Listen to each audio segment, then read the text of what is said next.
two questions to that because we talked with Steve on this. One with the NIL and portal era, but Urban recruited you, so Yeah. maybe your perspective is different because he was Yeah. a Zook guy. We always ask, would you have left with how things were? But hold on, Murph. But is there some truth to that? Because I thought you were before Urban, right, Murph? To clarify it, No, no, no, as no. far So as the listen. recruiting. So look, I committed to Larry Fedora and Ron Zook. Okay. Right. I'm sitting in English class at Lakewood High School in St. Petersburg, Florida, and Zook gets fired. I think what it was, November, December. Okay. Zook gets fired in December. Let's just call it December of 2004. January 2005, Utah is playing in the bowl game. Utah's playing in a Power 5 bowl game. I can't remember who Utah is playing. Utah's playing Urban Meyer. They just went undefeated. They're playing a bowl game. Urban calls me. I'm on the phone with Urban, and I'm watching the game. Like, I'm watching like the pregame, and he's calling. He's like, "Hey, this is Coach Meyer. We're about to play right now on primetime TV. Do you want to be a Gator?" And I'm kind of like, I don't really know it's him. I don't know. I'm kind of like confused if it's really Coach Meyer because I'm surprised. I'm shocked. But he said, "Don't worry about it. I'll be to your house tomorrow."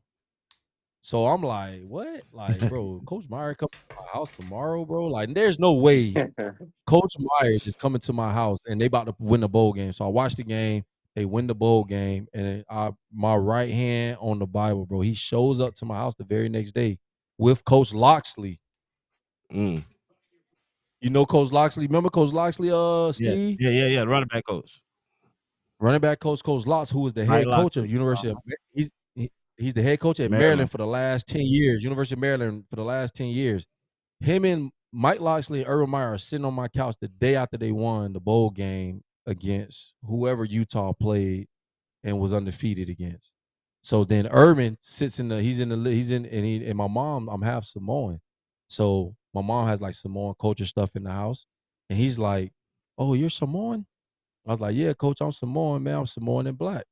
He's like, "Oh, that's cool." He's like, "I just had 25 players that are Samoan that play for Utah." And he started naming the names, and instantly he sold my mom like he sold her like that. She and then Urban and then because at the time I opened back up. I had visits to Maryland, I had a visit to NC State, I had a visit to Iowa. I opened my recruiting back up because I was committed July of 2004. So I was committed my whole senior year through senior football. And then that's when he came in January and said, "Hey, if you still want to be a Gator, I have an offer for you, but you got to let me know like today." And my pops being a Marine and Urban studying the Marines, my pops like, "Nah, we ain't committing right now. We still standing on it." You know what I'm saying?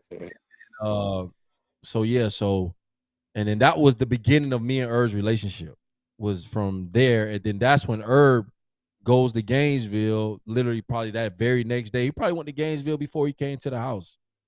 But then now he's in Gainesville and he's coaching spring. That's when he's introduced to Steve and everybody's getting introduced with him. And then that's when I come in May, essentially his first recruiting class. Yeah. But that's why he says that like Tebow and Percy are his first recruiting class because he recruited them all year. I was already kind of recruited by Zook, so he treated me that way. You know what I'm saying? But he closed you though. He still had to recruit you. He still had to. So he closed me. In a way, you He wanted that committed to the 429. you committed to the madness in a way. So maybe you weren't as inclined to transfer, but you were talking about how things changed from when you came in to when Percy and how you couldn't smoke a black and mild to where they were smoking cigars. What do you think caused that evolution? There was a championship. What was it? That's just so intriguing to me. Man, I talked to Herb about that, man. I talked to Herb about it. He, I think that second year, it really was Avery passing. Like looking back at it, like it all, like he never showed that to us. You know what I'm saying? We didn't talk about it until the show came out, and me and him talked afterwards about it. You know what I'm saying? And I really believe it was that because, I mean, like, bro, him, like, I was scared, bro. Like when he was talking, like when I got kicked off the team for smoking a black and mild and skipping curfew, which was like a slap on the wrist to any program, bro. This man was so livid across the desk from me, bro. Like I was like in tears. Like seriously, I was scared, bro. Like I was scared. I was scared for my life, bro, because he was going in that bad. Like, you know what I'm saying? He was Yeah, just nah, he was on 20. bro, like it was to the point where it's like I'm listening, like, bro, if he's like, are we gonna fight? Like, I think I'm about to fight him because he's talking so crazy. Like, that's I how don't think they he understand. talk, I don't think they understand, Murph. They see Urban, but when he lets into you, bro. You talked like about he it. said, You told us a story, Steve, I was about how you were gonna I fight was him. damn near gonna fight him. Yeah, for sure. Yeah. For sure. Bro, it was like, bro, like he actually, I think I'm the only player that Herb ever put their hands on.